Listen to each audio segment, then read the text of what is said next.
İşte mısırlar hepsi kurudu. Yani millet borçludur. Millet böyle isyan etmezse nereye gidecek? Nereye gidecek? Bunu bir dinleyen yetkili gelsin görsün.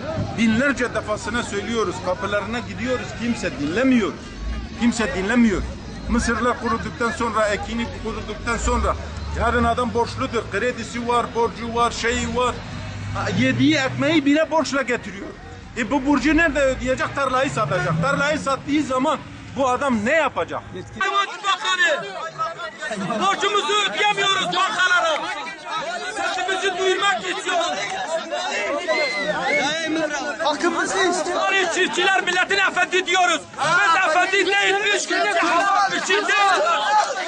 Köylü milletin efendisi diyor. Ne efendisi? Biz uşak olamıyoruz artık.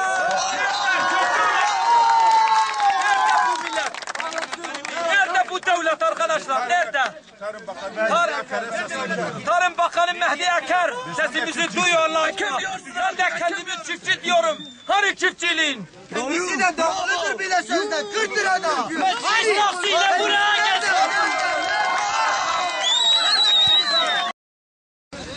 Ziraat Oda Başkanı'na sesleniyorum.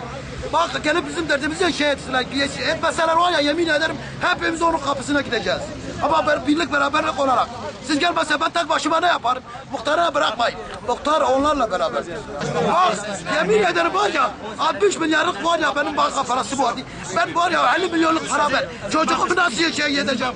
Daha soracağım bak nereye getireceğim? Enerji Bakanı, Milletvekili, Başbakanı, Sayın Erdoğan'a, Abdullah Gül'e, Muammer Güler nerede? O da ki Mehdi Eker'e sesleniyor.